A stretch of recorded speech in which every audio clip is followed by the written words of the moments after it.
ଜୟ ଜଗନ୍ନାଥ ସାଙ୍ଗମାନେ, ଆମମାନଙ୍କ ମନରେ କେବେ ନା କେବେ ପ୍ରଶ୍ନ ଆସେ କି ଦୁଃଖ ସମୟରେ ଭଗବାନ ମୋର ହେଲ୍ପ କେଉଁଥିପାଇଁ କରୁନାହାନ୍ତି? ଭଗବାନ ତ ସବୁକିଛି କରିପାରିବେ, କିନ୍ତୁ ମୋ ମନରେ ଏତେ ଦୁଃଖ ଏତେ କଷ୍ଟ କାହିଁକି ଦେଉଛନ୍ତି? କ'ଣ ଭଗବାନ ଆକାଶରୁ ଆସି ମୋ ଜୀବନର ସମସ୍ତ ଦୁଃଖକୁ ସମାଧାନ କରିପାରିବେ ନାହିଁ? ଏସବୁ ପ୍ରଶ୍ନର ଉତ୍ତର ଆମେ ଜାଣିବା ଏହି କାହାଣୀ ମାଧ୍ୟମରେ। ଚାଲନ୍ତୁ କାହାଣୀଟି ଷ୍ଟାର୍ଟ କରିବା। ଗୋଟିଏ ଅମୀର ପରିବାରରେ ପୁଅଟିଏ ଜନ୍ମ ହେଲା। ପୁଅଟିକୁ ଐଶ୍ୱର୍ଯ୍ୟ ଆରାମରେ ସମସ୍ତ ସୁଖ ସୁବିଧା ମିଳୁଥିଲା। ତାହାକୁ କିଛି ବି କାମ କରିବାକୁ ଆବଶ୍ୟକ ନଥିଲା। ସେହି ପୁଅଟି କିଛି ବି କାମ କରୁନଥିଲା। ସେ ବହୁତ ଆଳସୀ ବ୍ୟକ୍ତି ଥିଲା। ଆଳସ୍ୟ ବ୍ୟକ୍ତିଟି ମନ ଦେଇ କାମ କରିବା ଅଭ୍ୟାସ ବି ନଥିଲା।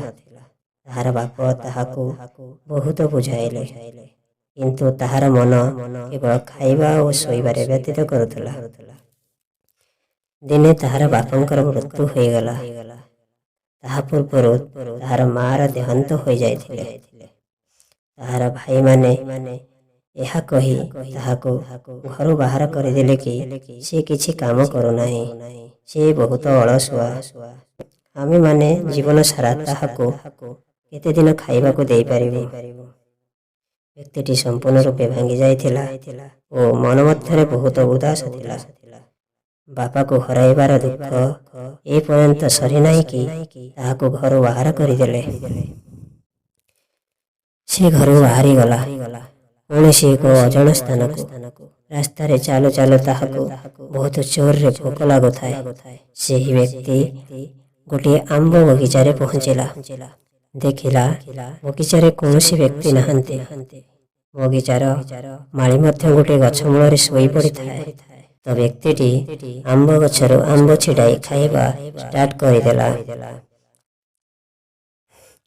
ସେ 2ଟା ଆମ୍ବ ଖାଇସାରିଥିଲା। ସେହି ସମୟରେ ବଗିଚାର ମାଳି ଦେଖିନେଲା। ମାଳି ତାହାକୁ ବାଡ଼ି ଧରି ବାଡ଼େଇବା ପାଇଁ ଦୌଡ଼ିଲା। ଅଳସୁଆ ବ୍ୟକ୍ତିଟି ମାଳିର ହାତରେ ବାଡ଼ିଟି ଦେଖି ଜଙ୍ଗଲକୁ ଦୌଡ଼ିବାକୁ ଲାଗିଲା। ଜଙ୍ଗଲ ବହୁତ ଭୟଙ୍କର ଥିଲା। ଜଙ୍ଗଲ ମଧ୍ୟରେ ଭୟଙ୍କର ପଶୁପକ୍ଷୀ ରହିବା ତ ସାଧାରଣ କଥା ଥିଲା। ଆଳସ୍ୟ ବ୍ୟକ୍ତିଟି ସକାଳୁ 2ଟି ହିଁ ଆମ୍ବ ଖାଇଥିଲା। ଭୋକରେ ତାର ପ୍ରାଣ ଛାଡ଼ିଗଲା ଭଳି ଲାଗୁଥାଏ। ବ୍ୟକ୍ତିଟି ଦେଖିଲା ଜଙ୍ଗଲ ମଧ୍ୟରେ ଗୋଟିଏ କୁକୁରଟିଏ ଅଛି। କୁକୁରର କେବଳ 2ଟି ଗୋଡ଼ ଅଛି। ସେହି କୁକୁର ଧୀରେ ଧୀରେ ଜଙ୍ଗଲରେ ଘୁଷୁରି ଘୁଷୁରି ଯାଉଅଛି। ଆଳସ୍ୟ ବ୍ୟକ୍ତିଟି ସକାଳୁ 2ଟି ଆମ୍ବ ଖାଇଥିଲା। ଭୋକରେ ତାହାର ପ୍ରାଣ ଛାଡ଼ିଗଲା ଭଳି ଲାଗୁଥାଏ। ବ୍ୟକ୍ତିଟି ଦେଖିଲା ଜଙ୍ଗଲ ମଧ୍ୟରେ କୁକୁରଟିଏ ଅଛି। କୁକୁର କେବଳ 2ଟି ଗୋଡ଼ରେ ଚାଲୁଅଛି। ସେହି କୁକୁର ଧୀରେ ଧୀରେ ଜଙ୍ଗଲରେ ଘୁଷୁରି ଘୁଷୁରି ଯାଉଅଛି। ଆଳସୀ ବ୍ୟକ୍ତି ସେହି କୁକୁରକୁ ଦେଖି ବୁଝିପାରିଲା ନାହିଁ କି ଏହି କୁକୁର ଜଙ୍ଗଲର ପଶୁ ମଧ୍ୟରେ ଜୀବିତ କେମିତି ଅଛି। ବିଚରା ଚାଲି ବି ପାରୁନାହିଁ। ଏହି ପରିସ୍ଥିତିରେ ଏହି କୁକୁର ଜୀବିତ ରହିବା ଏକ ଆଶ୍ଚର୍ଯ୍ୟ କଥା ଅଟେ।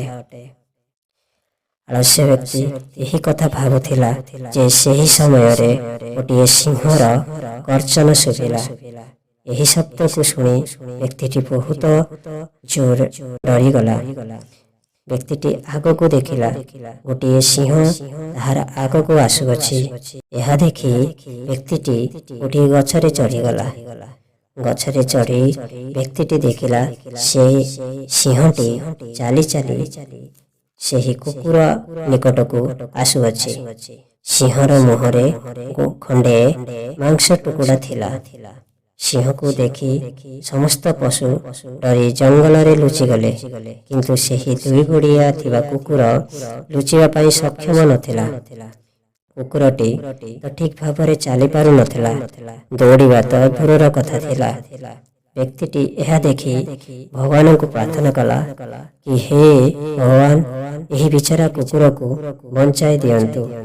ଏହାକୁ ଯେମିତି ସିଂହ ନ ଖାଇପାରୁ। କିନ୍ତୁ ଯାହା ତାହାପରେ ହେଲା ତାହା ଏକ ଆଶ୍ଚର୍ଯ୍ୟକର କଥା ଥିଲା।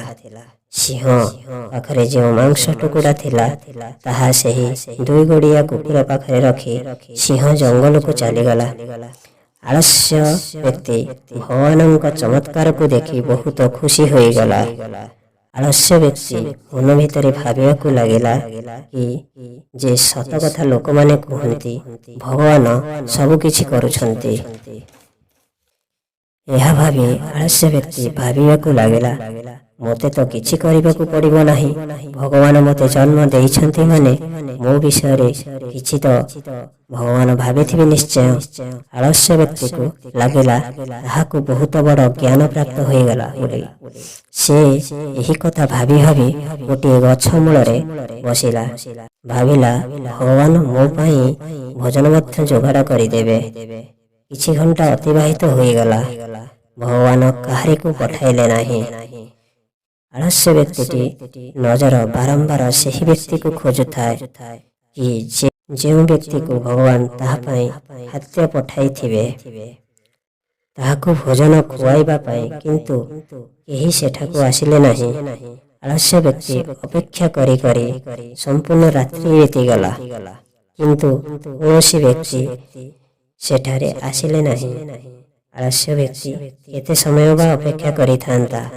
ସମ୍ପୂର୍ଣ୍ଣ ଭାବରେ ତାହାର ଅପେକ୍ଷାର ଆଶା ଭାଙ୍ଗିଗଲା ଏବଂ ଜଙ୍ଗଲରେ ଜୋର ଜୋରରେ କହିବାକୁ ଲାଗିଲା, ଭଗବାନ ମୋରି ଭାଗ୍ୟରେ ଏତେ ଦୁଃଖ କାହିଁକି, ଏତେ କଷ୍ଟ କାହିଁକି? ମୁଁ ତୁମର କ'ଣ ବା ଦୋଷ କରି ଦେଇଛି? କେଉଁ କଥାରେ ମୋତେ ଏତେ କଷ୍ଟ ଦେଉଅଛ? ଏହି ଆଳସ୍ୟ ବ୍ୟକ୍ତି କଥା ଜଣେ ସାଧୁ ଶୁଣୁଥିଲା। ସନ୍ଥଟି ଆଳସ୍ୟ ବ୍ୟକ୍ତିଙ୍କ ପାଖକୁ ପହଞ୍ଚିଲା ଏବଂ ଆଳସ୍ୟ ବ୍ୟକ୍ତିର ସମ୍ପୂର୍ଣ୍ଣ କଥା ଶୁଣିଲେ। ପ୍ରଥମତଃ ସନ୍ଥ ମହାରାଜ ଆଳସ୍ୟ ବ୍ୟକ୍ତିକୁ କିଛି ଖାଇବାକୁ ଦେଲେ। ଖାଦ୍ୟ ଖାଇସାରିବା ପରେ ଆଳସ୍ୟ ବ୍ୟକ୍ତି ସନ୍ଥକୁ ପଚାରିଲେ, ହେ ସନ୍ଥ ମହାରାଜ, ଭଗବାନ ସେହି 2 ଗୋଡ଼ିଆ ଥିବା କୁକୁରକୁ ଦୟା ଦେଖାଇଲେ, କିନ୍ତୁ ମୋ ଉପରେ ଭଗବାନଙ୍କର କିଛି ବି ଦୟା ହେଲା ନାହିଁ। ହେ ସାଧୁ ମହାରାଜ, ଏହାର କାରଣ କ'ଣ ହୋଇପାରେ? ସନ୍ଥ ମହାରାଜ କହିଲେ, ଏହି କଥା ସତ କହୁଛ, କିନ୍ତୁ ଭଗବାନ ଆମ ସମସ୍ତଙ୍କ ପାଇଁ ଗୋଟିଏ ଯୋଜନା ତିଆରି କରିଛନ୍ତି। ତମେ ବି ସେହି ଯୋଜନାରେ ଅଂଶ ଅଟ, କିନ୍ତୁ ତମେ ଭଗବାନଙ୍କ ସଂକେତକୁ ଠିକ୍ ଭାବରେ ବୁଝିପାରୁନାହଁ। ଭଗବାନ ତୁମକୁ ଲେଙ୍ଗଡ଼ା କୁକୁର ଭଳି ବଞ୍ଚିବାକୁ ଚାହୁଁନାହାନ୍ତି।